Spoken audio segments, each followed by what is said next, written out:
Yeah, I don't know if this is their first public reading, but I'm sure it's an early public reading, so I think it's a really nice opportunity for them to read in a really nice, visually stimulating environment. And so thanks all of you for coming as well to support them, because I told them the more friendly faces, the better. So we have a fourth of my class ended up showing up. So, but the four who are here I know really want to be here, which is great. So we'll just go ahead and get started.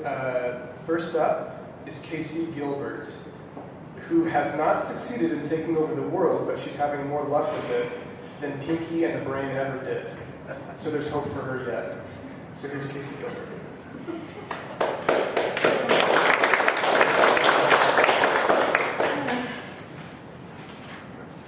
Cool, I get a microphone. Not that I need one.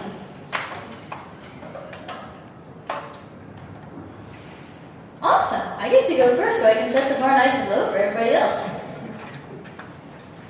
How are you guys doing tonight? Good. Fabulous. Since I am quite ill-prepared, I'm actually getting started with one that I just wrote and haven't ever read, performed, or revised for anybody yet, so bear with me. I'm not going to explain the title because there's really no explanation for it other than it's someone I know. If you know how I know her, you'll say I need mental help, so we're not going to go into that. But her name is Tara. I am completely overwhelmed by how much prettier you are than I. Woman, you gave your dawn for jewels at dusk. You kissed the mirror with urban decay, lips plumped and singed by a green leaf match. Now you are sex and beauty embodied. Now I'm completely overjoyed by how much prettier you are than I. Overjoyed, woman, because I've never given a thing. Debating whether or not to read the second part to that because it's actually 6 parts. I'm not going to read all of them to you because some of them are quite obscene. But what I will read to you is one that I wrote for class.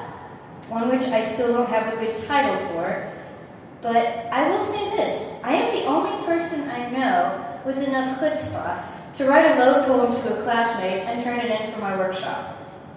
So here goes. Were I to count the ways I love thee, every poet in this workshop would have lost his lunch. Nobody wants to hear some spiel about how the blue in your irises is lovelier than the blues of Picasso in 1904, the blues of Muddy Waters. People might want blues in tandem with oranges, or metaphors about making love somewhere public, like the dressing room at Sears. More likely, they might want a smooth baritone belting blues in front of a good bass line. Yours is a beautiful bass line. Wait, that's the way I love thee. Never mind. So I start rattling off an ode to your constant laughter. That sounded like antidepressants whenever eyeliner and 9-inch nails seem like logical ideas. Nobody could resist a grin that shows up for no reason at all. I happen to be nobody. Damn it! That's the way I love thee too. Well, never mind that one. So I start going on about some song I heard on the radio by some hair metal band who's touring casinos now. I don't know if you're a gambler, but somehow you seem too smart to try. Unless you count cards, as I do. At the very least, I think you might share my distaste for spandex-clad has-beens, and... well, never mind this whole thing. I can't stop counting ways I love thee. I guess what I'm really trying to say, now that I'm standing in the hallway after class, smirking and staring at you awkwardly, like a third grader giving his teacher a Valentine, is that we're having lovely weather today. So nice, so temperate for November. I'm not telling you who that one's about, but I am passing the microphone to whoever's next.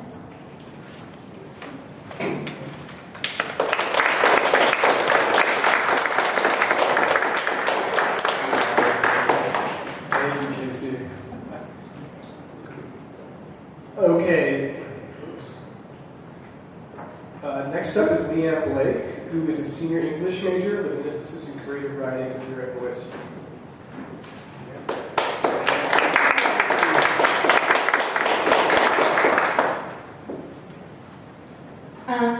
My first poem is called Weaning at 60. Spoon-fed black coffee, my infant mother, couldn't prophesy the pounding in her future brain. Her fruitless blues, eyes shut under refrigerant gel, in a portable plastic sack. The next one is called My Mother's Bible Lesson. You face the mirror naked. Ask God to give you big breasts, a big butt. He gave you these, and a little extra in between. Still, you face the mirror. Straighten your back, then view your profile from both sides. Frown. Hunching your shoulders, pinching your belly. You won't stop pulling. You won't stop praying. This next one is called Christmas, 1960. Provided Pop only once a year, she hid the bottle at the bottom of her toy box and took a sip each day.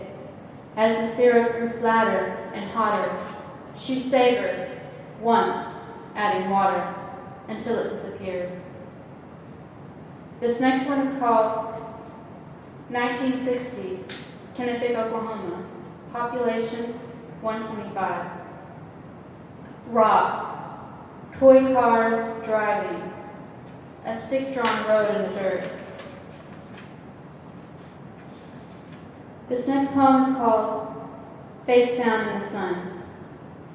Unknown to the old couple, on the hill surrounded by acres of orchards, my mother, banned from her country shack, till dinner time, rode peach trees till their growing branches bowed permanently to the earth. This next one is called Black and White Photograph of My Mother as a Child. 5 years old on the porch steps, snuggling a baby fox. Your mother was a hound dog named Julie. She raised you this way. This next one is a collage poem, and I don't tell lies and lovers who season. I watch them and wonder, echoes of sweat, change better kept in your pocket. And this next one is called Collage Poem 2. A piece of burned meat, the world, full of trapped moths. The sacred direction down. What kinds of subjects are suited according to your needs? And this next one is called Collage Poem 3. A throbbing of engines moved in it. The tipping earth, swarming stars, woman's skin, between humiliation and desire, became so much confused in a modern love poem. This next one is called Happy Birthday, Beano. Beano, my conure, my pineapple green cheek, so unlike a pineapple, yellow-scaled, beehive-leaved, he is green-edged with bright yellow feathers, before the brilliant red core. A skinny, seedless watermelon flew out my front door and landed on the confused delivery man, delivering a fruit nut basket filled with pears, apples, bananas, kiwi, salty mixed nuts, and topped, of course, with a big red bow, a gift for Beano, from my mother, for his birthday. But the bird didn't see the plastic wrapped basket reaching up from the cement porch. He was head high in the sunshine, and if the delivery man had stepped inside at that very second, the bean wouldn't have dived west behind us, roof-bound, where I followed him to the backyard, where he darted past the 2 banana trees, which were too low to the ground for this vine-free watermelon, and past the chain-link fence I was forced to climb, to bungle with my boots weighing down the chain, the worrying creak, the top links disconnected from the rod, and I tore 3 holes in my yoke pants, but I made it to the other side and called his name. And to his credit, he always answered, "Bee-bee, bee-bee," from behind a taller fence, crowned in barbed wire, in the neighboring thorny tree paradise, with its ominous no trespassing sign, where he jumped in my direction, eager and obedient, but distracted by a dangling leaf, the gnarly branches massaging his feet, or a distant sheep of a native foreign bird, but I could not see him for the trees. He moved eastward, still deep in the forbidden forest. So I climbed back over the first fence to my own backyard, where I called to my boyfriend, who was just arriving home. And he came to the house to where I stood calling the bean, who was still answering, and as deftly as a gentleman tossing his jacket on a mud puddle, he tossed his jacket over the barbed wire fence, climbed and crawled as one used to jumping fences, and he never tore his clothes like I did. And as he neared Bino, the little bird would wait, step up politely, energetic eyes wide, neck extending, on his outstretched finger, and fly away, always nearer to me, blindly, unsuccessfully trying to follow my voice while remaining free.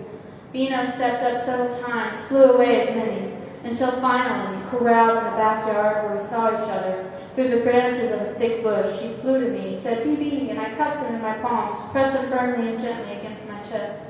And as his neck poked out, craning to see his sights, I took long strides to the back door, where I returned him to his waiting basket of fruit, which he thought was a treat for returning home.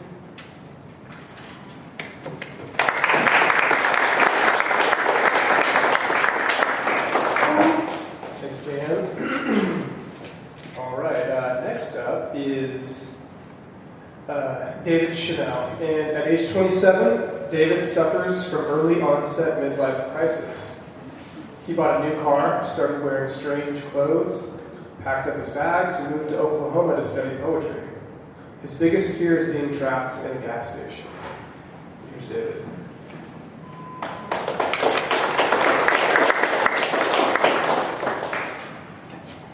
So this freshman year is called Wetlands Preserve. When I was 5 years old, I drew a picture of my dad. I spent a lot of time on it, really making sure that everything was really pretty, like had his whiskers all right, his hair just exactly how it was. And I showed it to him. I was so proud of myself. It's like, "Hey, Dad, yeah." And he says, "Wow, that is the greatest picture of a duck I've ever seen." So, yeah. May. I can only see the swamp at night. During the day, I drive past too fast to observe. Only when the moon is the only light do I slow down enough to wander. Or do I wander? June. I waltz with the fox, I foxtrot with the coyote. Round and round the edge of the wetlands we dance, never dipping our toes in the water, never slipping between the reeds. July. A snake crossed my path and it reminded me of my father. He could have killed me, but instead he slithered away. In that moment I felt powerful. August. There's a secret path you can take. It leads to a blind where you can see it all. Ducks and bats fluttering about, just depends on the time of the day. September, or the time of night.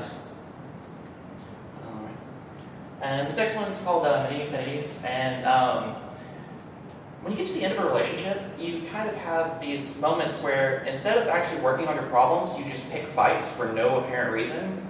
It's something I will never understand, but it's just something we do. What I do understand is numbers. Before I decided to study poetry, I was working on my master's in finance. And so this is me trying to undertake what I understand and reconcile what I don't understand. So, infinitely small. Now there's an interesting idea. Cut 1 in half and it becomes 1/2. Cut that in half and it becomes 1/4. And so on and so forth till you get 1 over infinity. The numerator shrinking smaller and smaller until it almost doesn't even exist. The pieces are still there though, much like how the coffee mug you threw at my head left pieces in the wall behind me. I could say something like my heart shattered in the same way, but that would be a lie. I was happy to see you angry, showed you can still feel. For so long I've been living with a ghoul, a mindless, uncaring lump of decaying flesh. Alright, that may be harsh, let me rephrase. Living with you hasn't been easy. It's been like trying to come up with a clever metaphor. Some days I can do it, some days I can't. I come home to an empty apartment every night. One-word responses and physical distance are my only greeting. You're no longer my lover. I miss the days when we could fight, and I provoked you just to get a reaction. The joke about your father's heart condition may have been a bit too much. Your explosion was a little more than I was anticipating. And I know you don't understand why I smiled, but in that moment, the lyrics "get it together and get it undone" made sense. Split in half 1,000,000 times over, as x approaches infinity, 1 will never equal 0. And this last one is about how something so small can just ruin your entire day. Now, there will be no finger licking today. I had a sore in my mouth, and at the time it was the worst thing in the world. Somewhere some poor child was starving to death, but I was sitting here angry that I couldn't enjoy my peanut butter crackers. I could literally taste pain. I saw this girl walking through the park, in between the whipping willows. She had a tissue in her hand and her face was all red. Maybe her boyfriend just killed himself. Or maybe she just had pollen allergies. Who cares? All I wanted was to eat my damn crackers without wincing. Eventually I worked out a little system. I could bite the cracker with the right side of my mouth and chew with the left. I mean, I still felt pain, but I was able to lean on my hunger to finish off the package. I was starving. Okay, so Crown Girl returns with a bucket of KFC in her arms. We sat on a bench and she began her little picnic. I guess her boyfriend didn't kill himself. Either that or she has the world's strongest stomach. I know I couldn't eat if I'd gone through such a tragedy. I envy this girl in her bucket. I envy the entire eating world. Seeing this girl enjoy her chicken, mashed potatoes, and biscuits was 17 herbs and spices in my wound.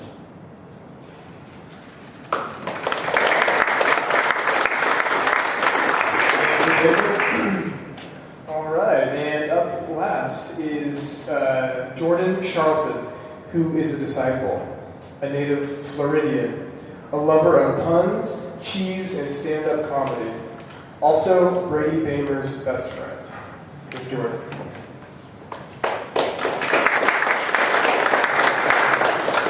Josh Cox is thinking that I'm also a guy that loves to make inside jokes with myself. It's true.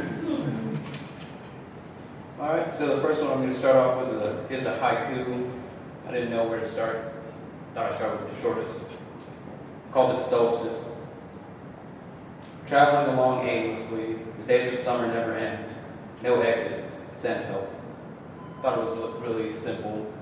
Born in June, I love the solstice. It's right around my birthday. And it's always like that magical moment where it's like, yay, I get the longest day of the year.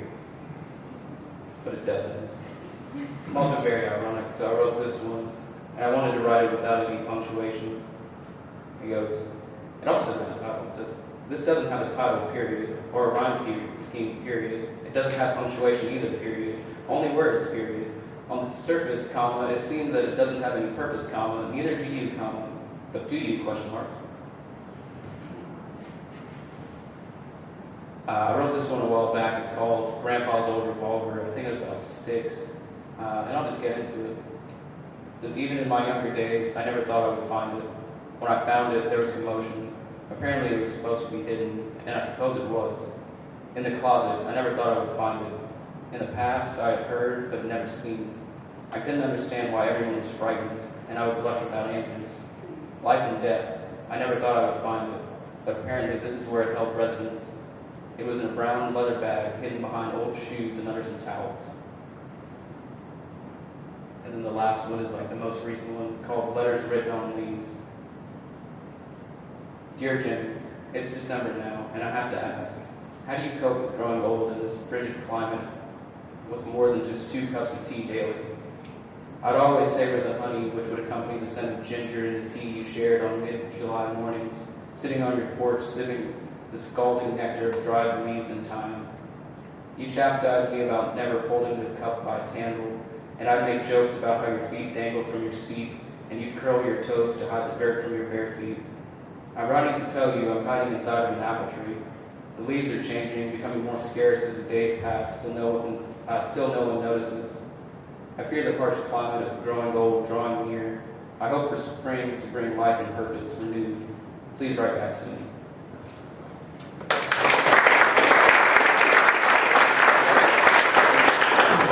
Thanks, Jordan. Okay, so there was no other students who showed up, so that's going to conclude our reading. But can we have one last round of applause for our 4th grade?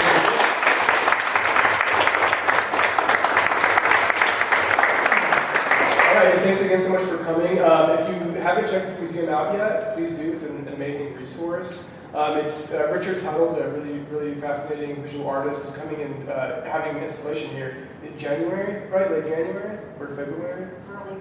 Early February. So I really encourage you to come check that out as well in early February.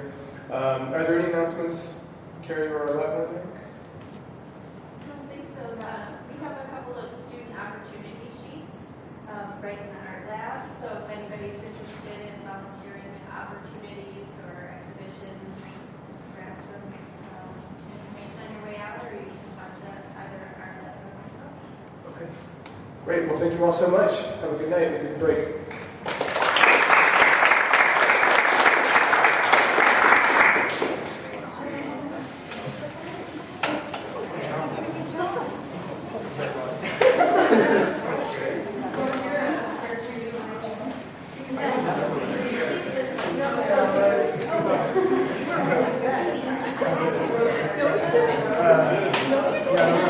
You did the right thing. No, she didn't.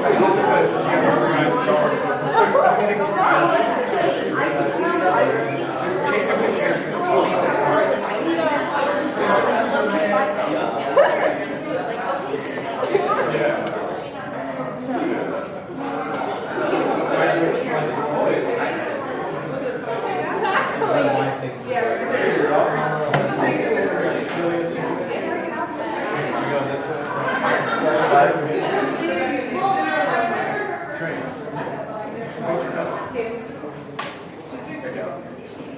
They're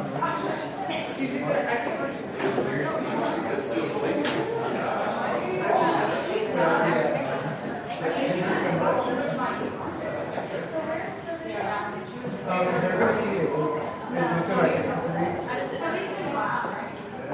Yeah, I know.